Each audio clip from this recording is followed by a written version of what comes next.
Welcome back. In your health news, we are halfway through the first month of the new year, and according to Pew Research, over 80% of Americans will give up on some of their New Year resolutions by this time. So joining us right now is Dr. Anne-Kathrin Eiselt with Teladoc Health to explain why sticking to those resolutions can really benefit your own health. Good morning to you. Good morning. Thanks for having me. Oh, of course. Okay, let's start with this. Why do so many New Year resolutions kind of fail by mid-January? It's the 18th. Yes, it really begs the question, why is it so hard to stick to our goals? Yeah. And part of the problem is that goal setting, we're aiming often too high and too fast. So Wow. setting these unrealistic goals, not surprisingly, can lead quickly to failure. And then that failure also, not surprisingly, affects our motivation, our confidence. And then we start to think we just don't have what it takes to be successful. But in fact, it is the way we set our goals and prepare to achieve them that is actually holding us back. Yeah, I think too vague may be a little problem there as well, right? Like really setting those goals. How can viewers, I guess, set those realistic goals to improve their success rate on this? Because you can try again. Exactly. It is all about trying again and starting to set really small, manageable goals. So taking down this really big goal into small steps that we can focus on one day at a time.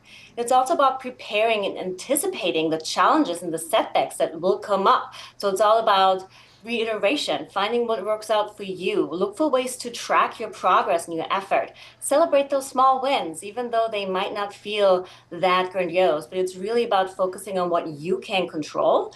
And then don't put too much pressure on yourself. Allow for that flexibility. Yeah. We often think a plan has to be perfect, when in fact it's this desire for perfection that actually is preventing us from taking those first few steps. Exactly. One day at a time. We still got a long way to go before the next new year here. Let's say we are having trouble getting back on track.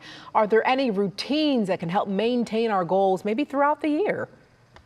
Yes, you said it. Routines are actually the magic ingredient for success because they help us build those habits, the behaviors that we don't think about that are automatic, that are really helping us to do the right thing that we want to do.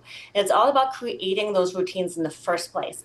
So really put some effort in thinking, when and what can I realistically do? For example, if you want to stretch every morning for 10 minutes, you can say, after I brush my teeth, before my morning coffee, I want to have this consistency and commit to doing it. And this predictability and consistency will help build those habits over time. Yeah, that makes sense. Dr. Eiselt, before we go here, you work with Teladoc Health.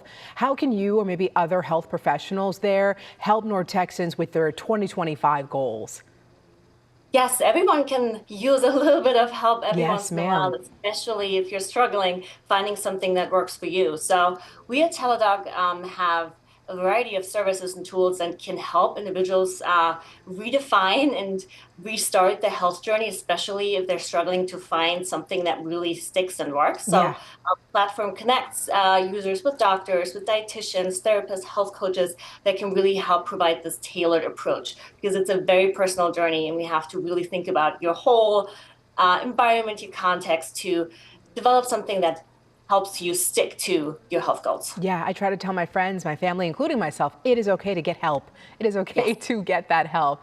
Dr. Eiselt, thank you so much for joining us this morning. Of course, my pleasure. Thanks for having All me. right.